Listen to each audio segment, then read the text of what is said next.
Hi, so I'm Jen Johnson. Use your outdoor voice, Jen. I'll do that. Thank you, Carol. So I teach at Lincoln Park High School. I've been there for 10 years. I teach history. I was just doing lesson plans for the last 3 hours, so I'm trying to switch gears in my brain right now. So I guess I'll just start by saying a little bit about the origins of CORE, how CORE kind of translated itself into the CTU, then the role of CORE within the strike, and then maybe some of the questions that CORE the Caucus has going forward, and then these guys will take it in some other directions.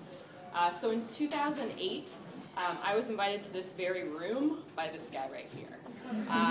We had met at a professional development. He had worked with another teacher in the city named Al Ramirez. They were working on school closings. They made a video, a really powerful video, empowering people to understand the forces that were behind the school closings in Renaissance 2010. I got called to this meeting. I was not, I guess, what I would say was an activist at that time. You know, I'd gone to anti-war rallies. I was definitely socially conscious. My family is very involved in civil rights and education history, but maybe not at the level of some of you guys in this room. But what we started to talk about was there were a lot of us teachers who were aware that things in CPS were not going well. And we felt that the union was one place where we could try to change things in the right direction. We started conversations with like 20 people and decided that maybe we could form a caucus within the Chicago Teachers Union. Within the next few months, we created the name Caucus of Rank and File Educators. We came up with a platform basically wanting to empower membership to lead the union. We felt that the union leadership at that time was too top-down, wasn't providing enough support for the frustration that we were experiencing in the schools. We were watching schools getting closed. We were watching neighborhoods struggling to support those schools and try to stop the closings, but we didn't have kind of the beast of a movement that we really needed. Our goal was really to push the existing leadership in the right direction. It was not our expressed intent to take over the leadership of the Chicago Teachers Union when we founded CORE. We had community forums, we reached out to community organizations, and we really just tried to build kind of a framework for increasing rank and file participation and community participation in important fights in education. We had events like the CORE Forum at Malcolm X College in 2008, 2009, beginning of 2009, in the middle of a blizzard. 500 people showed up to talk about charter school proliferation, school closings, the devastation in communities of color, and we said, oh my gosh, if 500 people will show up in the middle of a blizzard, then I think we're tapping into something real. So over the next year, we kept building internally, school by school, literally going to schools before our day of work and after our day of work, dropping off flyers and having conversations one-on-one, sponsoring regional meetings, inviting everybody that we knew to try to get involved in some way to build an organization that would, see itself as leading the fight back against things like school closings and charter proliferation. We really ended up building quite an activist base. I think people became leaders that didn't see themselves as leaders. I would consider myself one of those people. When people keep asking you, like some of these folks on this panel to do something, you start to feel like you have to step up and you can't say no. And I think we just really grew that person by person. We also met all the time. I mean, there were weeks when we had 3 meetings, after work, just to talk about the next action. So there was just constant activity.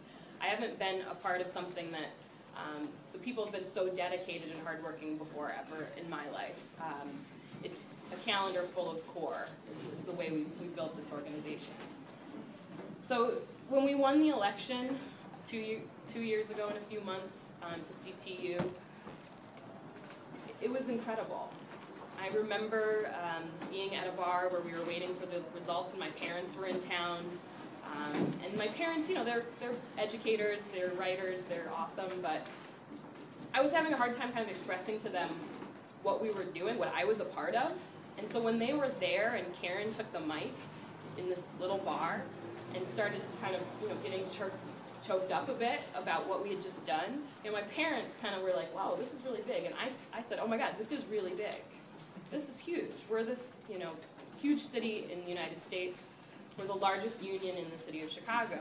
What did we just get ourselves into? Suddenly, CORE had to kind of bifurcate, right? We had to send people to the leadership. We had to take them out of their classrooms. They loved their classrooms.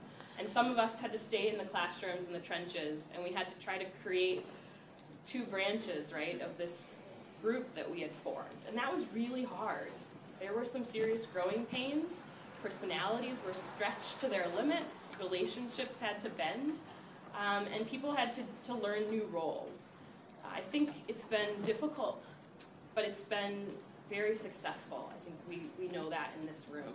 That people that started off as just rank and file teachers and friends and members of different kind of leftist organizations could really create something powerful. We've focused on taking an organizational model to CTU. I don't work for the union full-time. I'm still in the classroom, but I'm a part of this kind of organizing model. The union already had a hierarchy in place. They have a leadership team, they have trustees, they have area vice presidents, of which I'm one. And area vice presidents supervise district supervisors. This is in the constitution of the union. I've been in the union for several years, and I didn't know my district supervisor. This person was supposed to be calling me every month and saying, Jen, get your butt to the union meeting, here's what's going on. I never once had gotten one of those calls, ever. I'm not lying, never. So, there's that structure that was already there, and the core leadership said, we need to expand that structure. We need an organizing department of dedicated members who are going to reach out to people, and we need to activate the existing structure. So we got new district supervisors. Some of those folks became the strike coordinators. We reached out to other activist members who became strike coordinators, and we built this incredible hierarchy of leadership. And I don't say hierarchy to mean, there are people making bigger and better decisions, but it's like the best phone tree ever made in the city is what we created or activated. Some of the people on this panel were sitting at strike headquarters with some of the people out there saying, all right, what do we need? What do we have to get done for the strike? And we're making phone calls and emails, and our team is really reaching out to every school, to delegates, where there were delegates, and to rank and file members who never thought they would run anything like a strike at their school, who never wanted to be a delegate in the first place. I remember sitting at strike headquarters, I think it was the first day, maybe the second day, and a teacher came in from Menier Elementary School, which is one of the feeder schools to Lincoln Park, and it serves, kind of an impoverished area, although Cabrini Green has been torn down, so it's changing. And she said, I'm not the delegate, but I'm here to pick up whatever materials I need.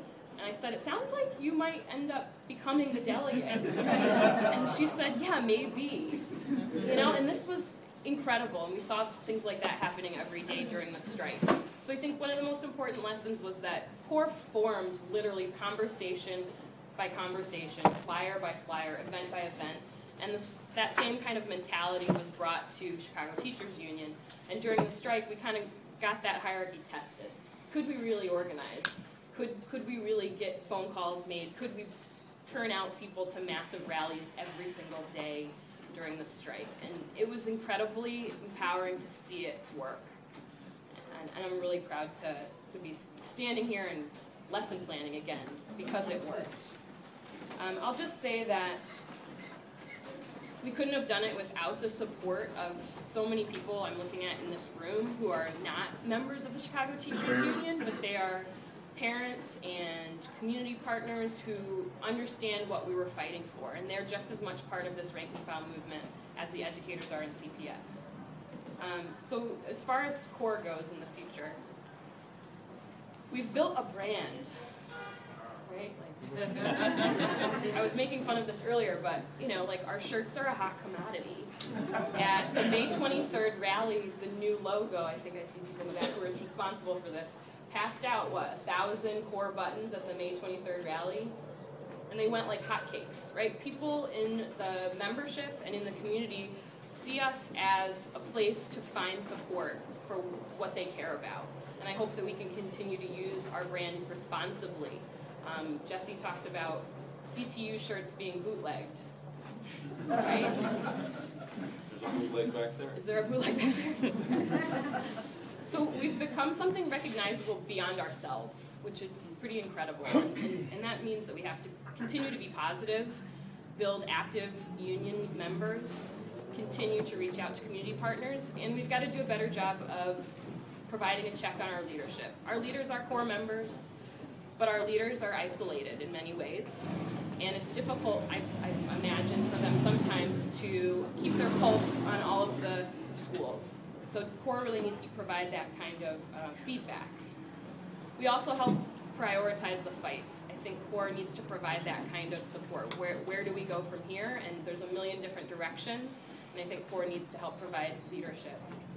We've clearly also got to provide new layers of leadership. We've activated a lot of people, but after the strike, it's kind of like, oh, whew, that was a lot of work. We can't let people slip back into comfort. We've got to say, you did this, you were incredible. I need you to keep stepping up because this fight's not over. And then finally, other caucuses have been opposition caucuses in the past, and they've kind of lost their way and lost their strength and kind of fallen apart. And I think it's our job to make sure that no matter what happens with the CTU, that CORE continues to stay focused on the goals of protecting neighborhood public education, providing support for members and community partners, regardless of whether we win the next election or the next election or the next election. So, thank you very much.